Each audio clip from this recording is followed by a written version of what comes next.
Assalamualaikum warahmatullahi wabarakatuh. Perkenalkan, nama saya Korunisa Effendi dengan NIM 20020460656 dari Hubungan Internasional B 2020 Universitas Mula Warman. Di sini saya akan memberikan hasil summary dari 5 jurnal yang telah saya baca.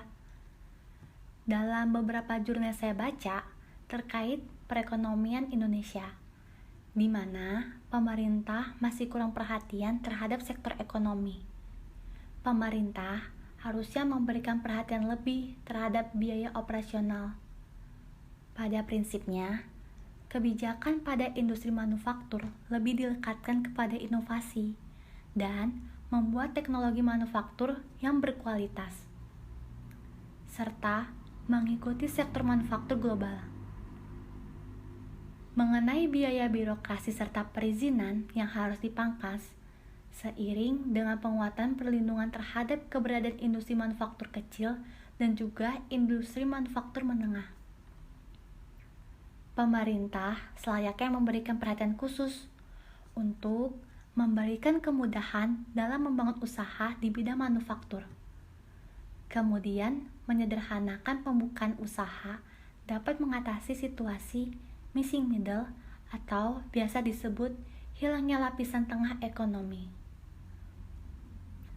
Selanjutnya, bidang manufaktur dapat menjadikan perekonomian meningkat baik yang dikelola swasta maupun yang dikelola pemerintah untuk mencapai titik stabilitas ekonomi, sehingga dapat berkontribusi dengan baik. Kita bisa ambil contoh kepada perbaikan perekonomian, terutama pada sektor pertanian yang memiliki keterkaitan ke depan, dan juga sektor pariwisata. Rekomendasi kebijakan pemerintah pada sektor pertanian adalah dengan melakukan perbaikan infrastruktur sarana dan prasarana di pertanian. Misalnya, dengan cara pembangunan saluran air untuk pengairan yang lebih baik. Kemudian, pengelolaan hasil panen serta lainnya yang dapat meningkatkan hasil di sektor pertanian. Untuk sektor pariwisata, pemerintah juga melakukan perbaikan pembangunan agar dapat menarik wisatawan domestik maupun mancanegara untuk berdatang dan berkunjung ke Indonesia. Terlebih masih banyak lagi potensi pariwisata yang belum dikenalkan kepada dunia. Sebenarnya Indonesia masih banyak menyimpan potensi kekayaan alam untuk dijadikan dan dapat dikembangkan lagi. Mengapa perlunya perbaikan pembangunan terutama pada sektor pariwisata? Karena dari sektor pariwisata ini dapat meningkatkan pendapatan negara yang lebih besar dan juga standar hidup masyarakat.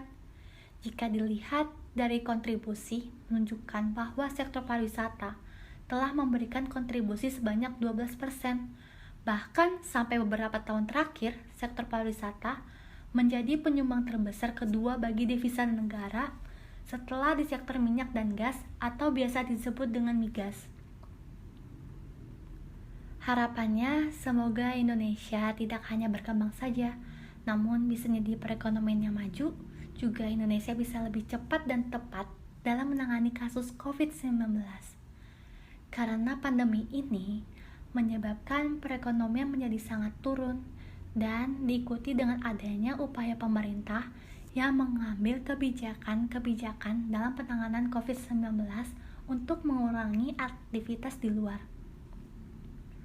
Maka yang diharapkan semuanya ekonomi di Indonesia bisa normal kembali serta ada kontribusi ke depannya dengan melakukan perbaikan dan pembangunan tidak cuma di sektor pertanian dan pariwisata saja, tetapi untuk semua sektor yang ada di Indonesia. Sekian summary dari jurnal yang saya bisa sampaikan. Mohon maaf apabila ada kesalahan dan kekurangan dari penyampaian saya. Wassalamualaikum warahmatullahi wabarakatuh.